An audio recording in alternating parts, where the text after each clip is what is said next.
형제들아, 내가 너희를 위하여 이 일에 나와 아볼로를 들어서 본을 보였으니 이는 너희로 하여금 기록된 말씀 밖으로 넘어가지 말라 한 것을 우리에게서 배워 서로 대적하여 교만한 마음을 가지지 말게 하려 함이라. 누가 너희를 남달리 구별하였느냐? 내게 있는 것 중에 받지 아니한 것이 무엇이냐? 내가 받았은즉 어찌하여 받지 아니한 것 같이 자랑하느냐? 너희가 이미 배부르며 이미 풍성하며 우리 없이도 왕이 되었도다. 우리가 너희와 함께 왕노릇하기 위하여 참으로 너희가 왕이 되기를 원하노라. 내가 생각하건대 하나님이 사도인 우리를 죽이기로 작정된 자 같이 끄트머리에 두셨음에 우리는 세계 곧 천사와 사람에게 구경거리가 되었노라.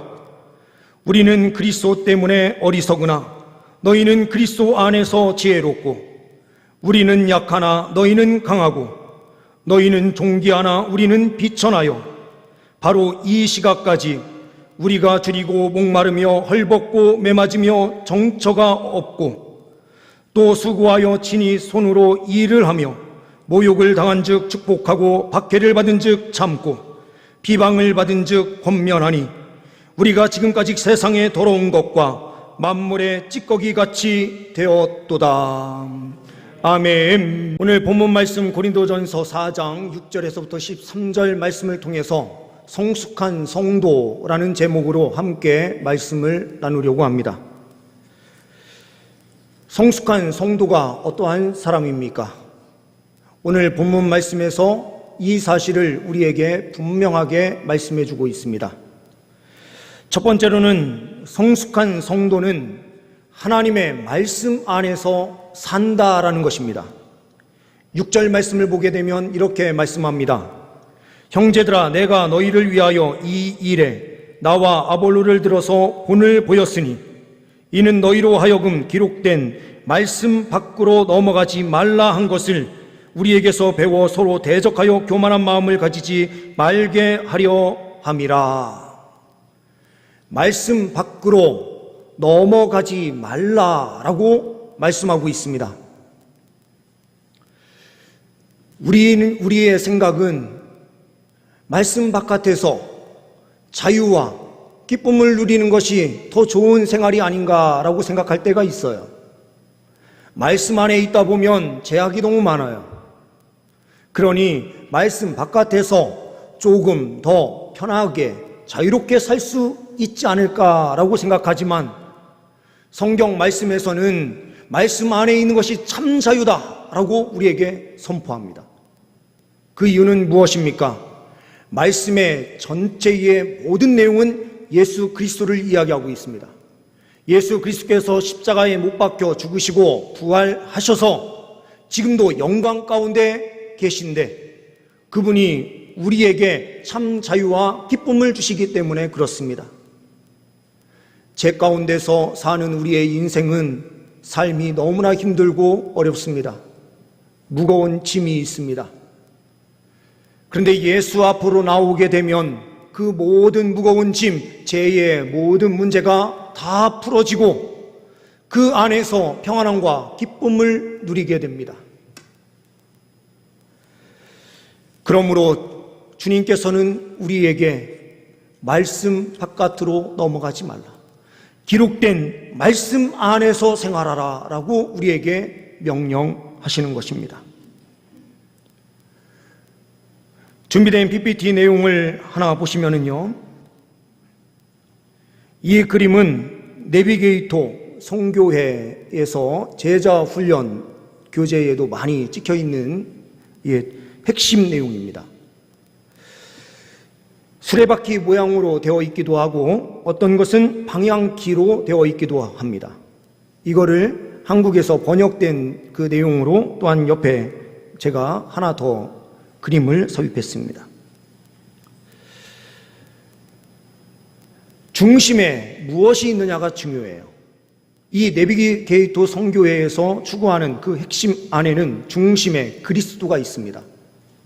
그리고 이 그리스도를 통해서 바퀴에 살을 이루고 있는 그 4개의 살이 있는데 기도, 교제, 말씀, 증거라고 하는 4개의 큰 살이 있어요.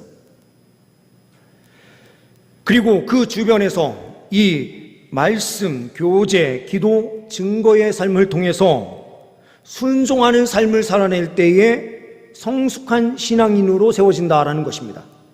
균형 잡힌 신앙인으로 세워진다라는 의미를 가지고 있어요. 우리의 중심에 무엇이 있느냐가 중요합니다. 그 중심에 예수 그리스도, 하나님의 말씀이 있는 것입니다. 우리가 이 말씀 바깥으로 넘어가게 되면 우리에게는 방종의 삶만이 있을 뿐 참 자유와 기쁨이 없어요. 방종의 삶이라는 것은 죄 가운데 빠지는 것이죠.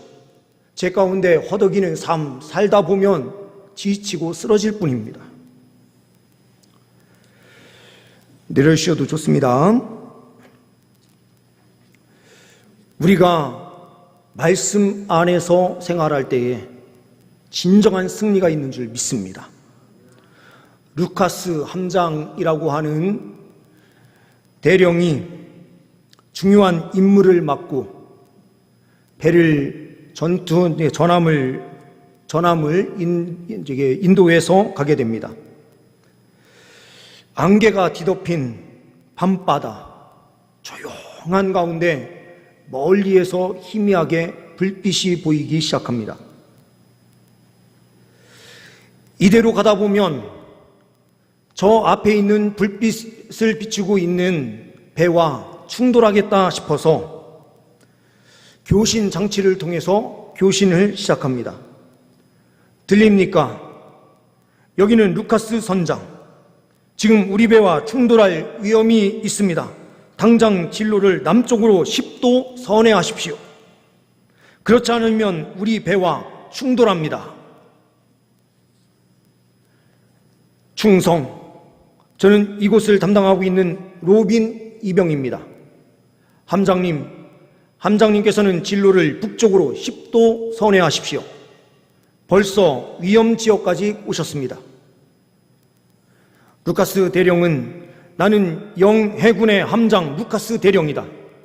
그리고 우리는 지금 중요한 훈련 중이고 로빈 이병은 이 사실이 들리는가? 당장 선회하라. 이건 명령이다. 명령을 어긴 셈인가? 하면서 화가 나기 시작했습니다. 답변은 함장님, 저는 그렇게 할 수 없습니다. 함장님께서 선회하셔야만 합니다. 부탁드립니다. 루카스 함장님. 지금 바로 배의 진로를 바꾸십시오. 로빈 이병, 마지막 기회를 주겠다.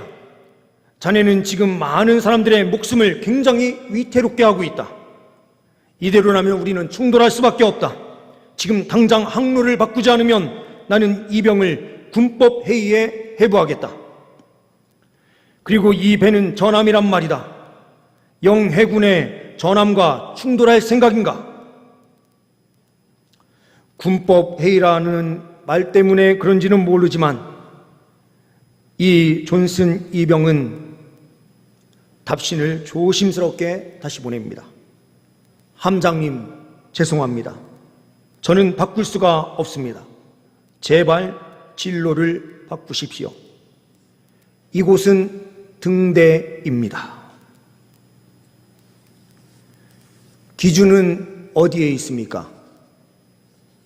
전함이라고 해서 등대를 무시해서는 그 등대와 부딪혀서는 전함이 박살나고 맙니다. 우리의 기준은 하나님 말씀입니다. 말씀이 중심이 되어 우리는 그 말씀 반경 안에서 생활할 때에 안전함을 누릴 수 있는 것입니다. 7절, 8절 말씀에 이렇게 말씀하고 있습니다. 누가 너를 남달리 구별하였느냐? 내게 있는 것 중에 받지 아니한 것이 무엇이냐? 내가 받았은즉 어찌하여 받지 아니한 것 같이 자랑하느냐? 너희가 이미 배부르며 이미 풍성하며 우리 없이도 왕이 되었도다. 우리가 너희와 함께 왕노릇하기 위하여 참으로 너희가 왕이 되기를 원하노라. 6절 말씀에서 우리가 본 대로 말씀 바깥으로 넘어가는 그 현상이 교만이에요. 교만이다라고 하는 것은 하나님 말씀에서 벗어나는 것 그 자체가 다 교만인 거예요. 나와 아볼로를 통해서 본을 보였다. 바울이 고린도 교회를 개척했고 고린도 교회를 세운 이후에 떠났을 때에 아볼로가 그곳에 도착을 하면서 그 다음 사역자로 세워지게 된 것입니다. 바울과 아볼로, 전임자와 후임자. 그런데 이 가운데에서 문제가 생긴 것은 무엇입니까? 분열의 문제였습니다. 나는 바울파다, 나는 아볼로파다, 나는 그리스도파요, 나는 온전히 바나바, 바로 나는 설 것이다 라고 하는 다양한 파들이 그 안에 존재하게 됩니다.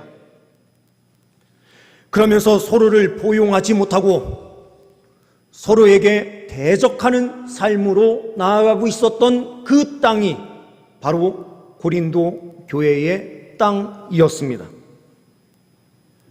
이런 상황 가운데서 바울은 그들에게 편지를 보내면서 복음 안에 있어야만 하고 말씀 바깥으로 넘어가지 않도록 하는 것이 중요하다라고 강조하면서 고린도 전서의 내용을 보내고 있습니다. 준비된 PPT 내용을 하나 더 보시겠습니다. 우리나라가 K-팝을 뛰어넘어서 K-클래식, 이 클래식 분야에서도 두각을 나타내기 시작했습니다. 그 가운데에 중심에 있는 임윤찬 피아니스트가 있습니다. 이 임윤찬이 벤 클라이번 콩쿠르에서 4년마다 한 번씩 진행되는 이 콩쿠르에서 우승을 하게 돼요. 이것은 작년 6월에 있었던 일입니다. 이 피아니스트가 유학을 한 적이 없습니다. 한국 토종이에요. 그러다 보니 우승한 이후에 많은 사람들이 질문을 하기 시작했어요. 어떻게 피아노를 시작했는지, 그리고 지금 이러한 성과가 있게 된 배경이 무엇인지를. 그런데 이때에 임윤찬 피아니스트는 이렇게 이야기를 합니다. 나에게는 위대한 스승 손민수 교수님이 계십니다. 옆에 두 사람이 같이 사진 찍은 사진이 있는데요. 바로 옆에 있는 분이 손민수 교수, 그리고 왼쪽에 있는 사람이 바로 18세, 그 당시에 18세로 최연소로 이 피아노 콩쿠르에서 우승한 사람입니다. 이 손민수 교수에게 스승이 있습니다. 그 스승은 바로 러셀 셰먼이라는 피아니스트입니다. 이 사람에게 배워서 손민수 교수도 2006년에 콩쿠르에서 우승을 해요. 그리고 이 손민수 교수가 7살 때부터 피아노를 시작한 이 임윤찬에게 피아니스트로서 그 길을 갈 수 있도록 잘 지도해 줍니다.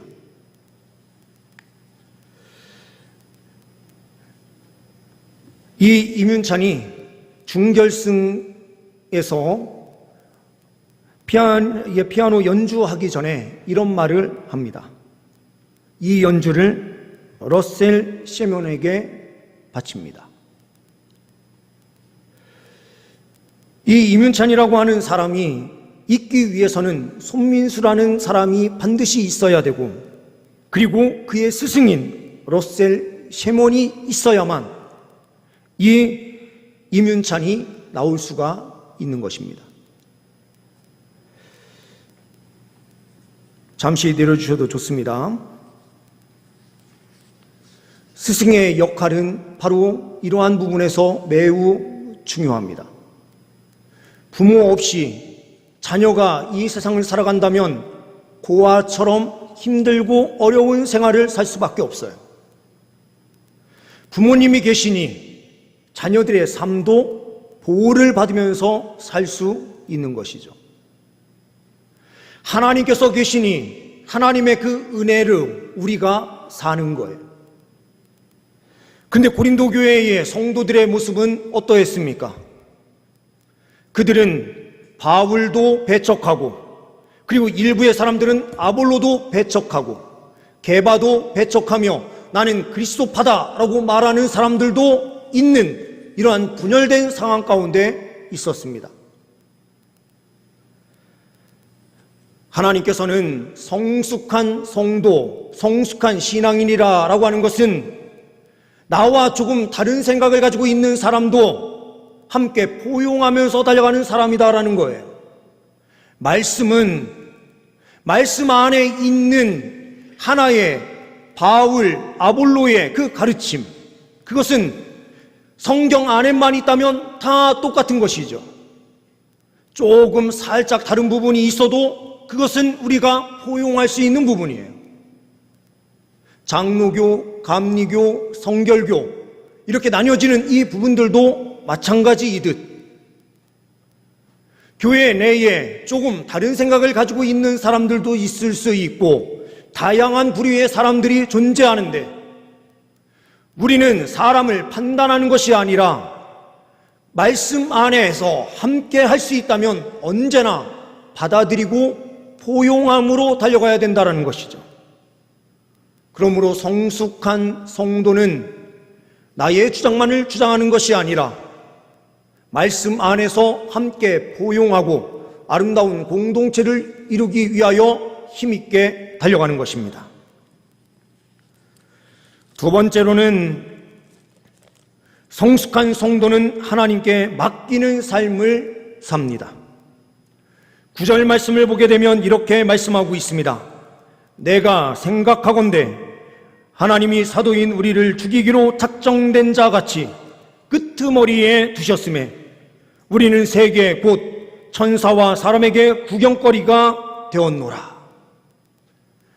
하나님께서 사도인 바울을 죽이기로 작정하신 것처럼 완전히 낭떠러지 바로 직전에 자기 자신을 세우는 고통의 자리까지 내모실 때가 있다.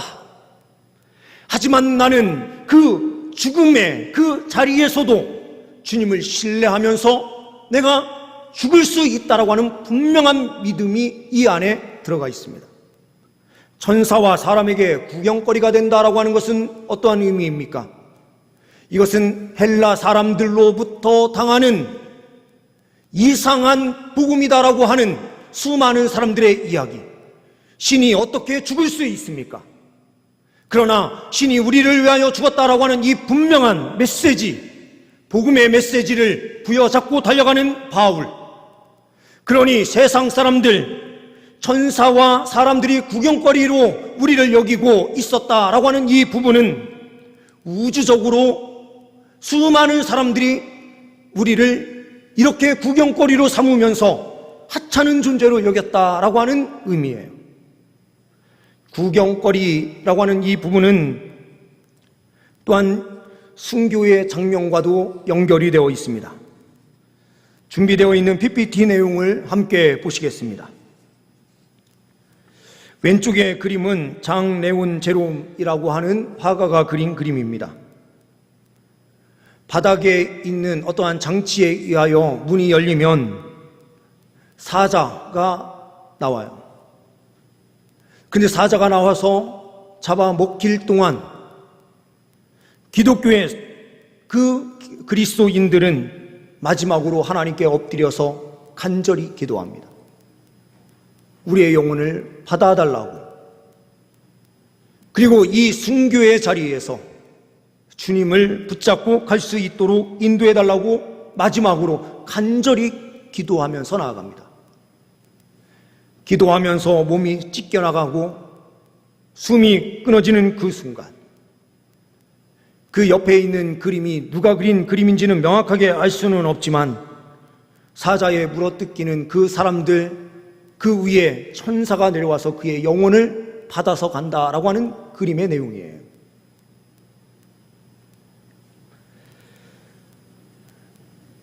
이 자리에 4만 명에서 5만 명, 그 수많은 사람들이, 로마의 시민의 사람들이 다 와서 그리스도인들이 죽어가는 그 장면을 보면서 웃음거리로, 구경거리로 삼고 있었던 그 시대, 이러한 상황을 이야기하면서 바울은 우리가 천사와 사람에게 구경거리가 되었노라 라고 선포해요. 하나님께 맡기는 삶이다라는 것은 무엇입니까? 생명까지도 주님께 맡기는 것입니다. 우리의 영혼을 주님께 온전히 의탁하면서 달려가는 것입니다. 수제자였던 베드로는 로마에서 십자가에 거꾸로 매달려 죽었습니다. 빌립은 소아시아에서 십자가를 지고 죽었습니다. 바돌로메는 몸에 가죽, 피부, 껍질이 벗겨지는 그러한 고난을 받으면서 죽임을 당했습니다. 도마는 인도에서 순교했습니다. 마가는 알렉산드리아에서 기도하며 순교했습니다. 마태는 에티오피아에서 창에 찔려 순교했습니다. 안드레는 에데사에서 십자가에 못 박혀 순교했습니다. 마띠아는 예루살렘에서 돌팔매질을 당하면서 쓰러진 뒤에 묵배임을 당하여 순교했습니다. 누가는 헬라에서 감람나무에 매달려 죽임을 당했습니다. 바울은 로마에서 칼에 목이 떨어지면서 예수의 이름을 부르다가 죽었습니다. 사도 요한은 100살까지 온갖 시련을 겪다가 유배 생활을 하다가 순교를 하게 됩니다.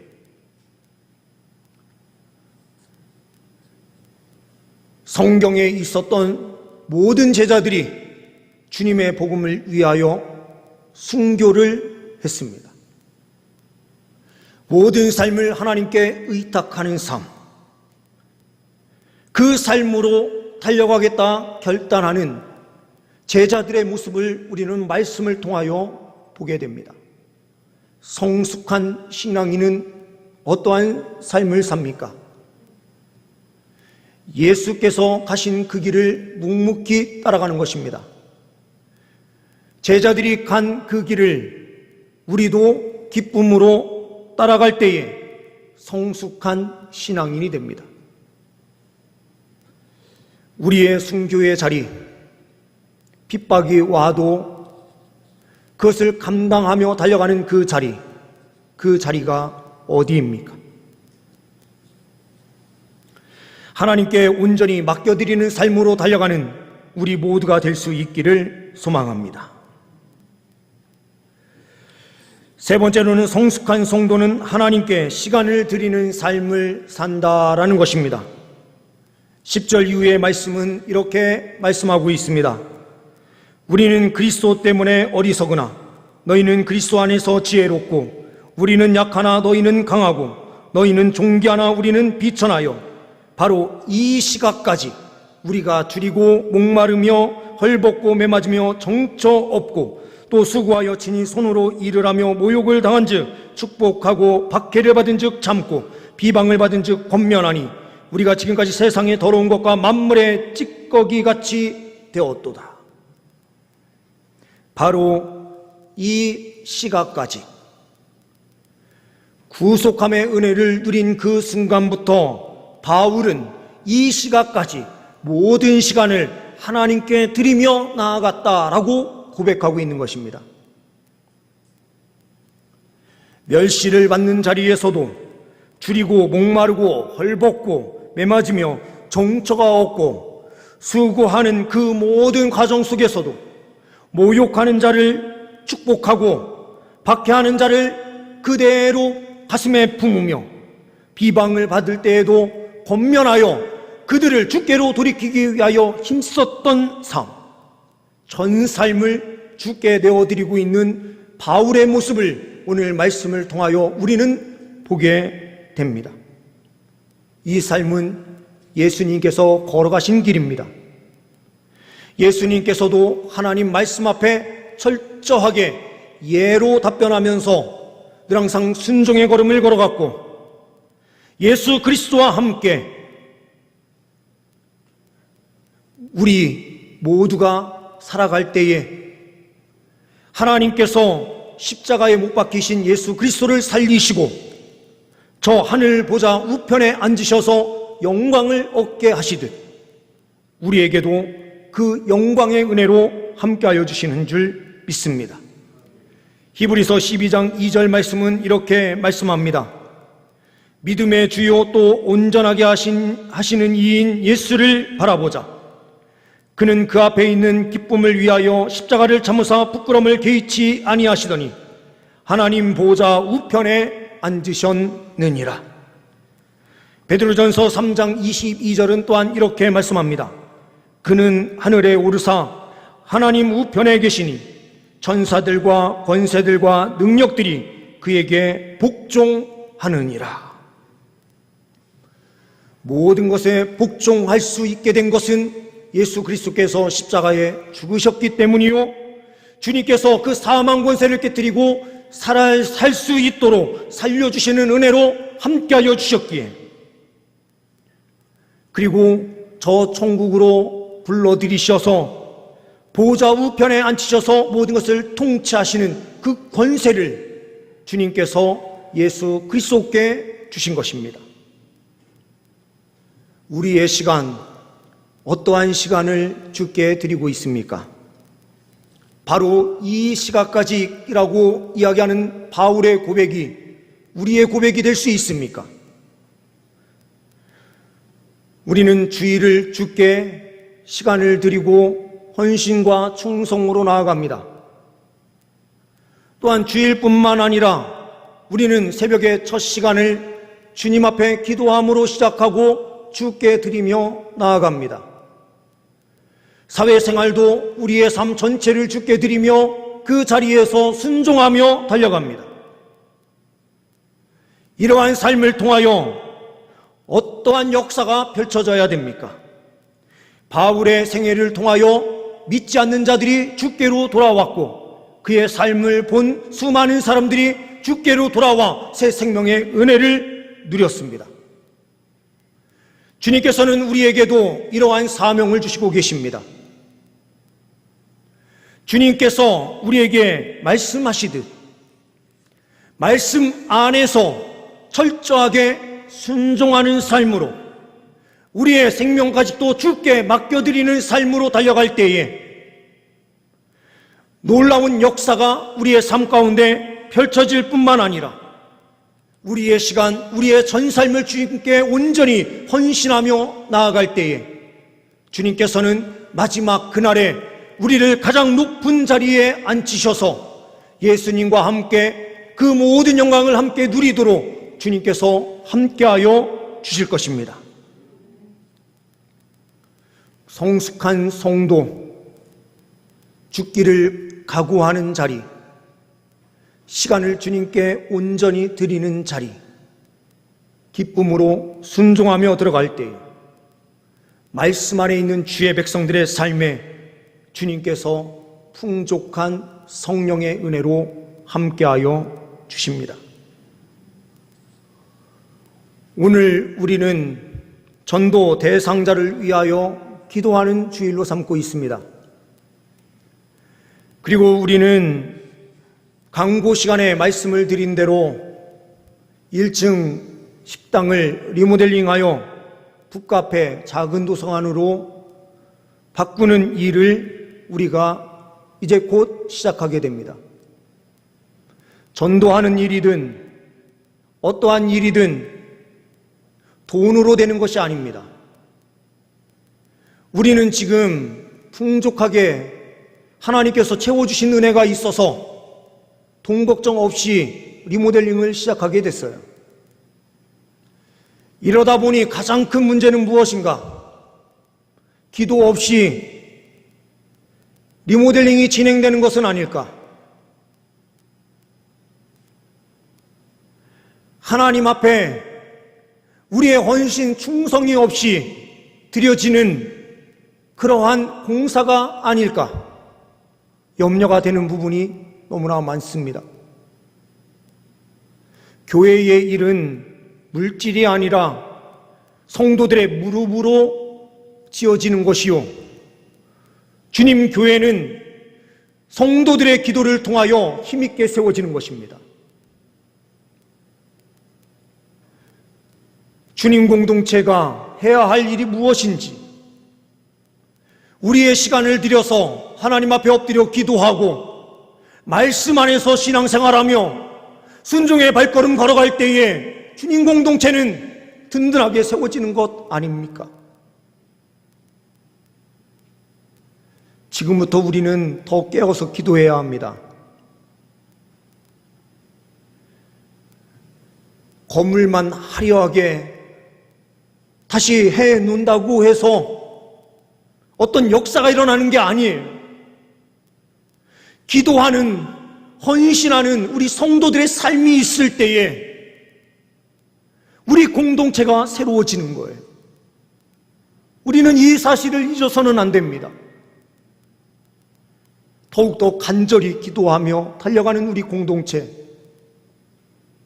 철저하게 주님만 바라보고 힘있게 달려가는 우리 공동체 성숙한 성도들 다 되시기를 간절히 소망합니다. 기도하십니다.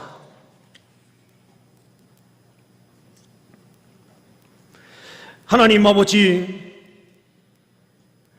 우리가 더욱더 철저하게 하나님 말씀 앞에 있을 수 있도록, 말씀 안에서 믿음 생활해 나아갈 수 있도록 인도하여 주시고, 우리의 삶을 전적으로 주님 앞에 내어드리고 순종하며 달려가는 우리 모두가 될 수 있도록 인도하여 주옵소서. 우리 주 예수 그리스도의 이름으로 기도하옵나이다. 아멘.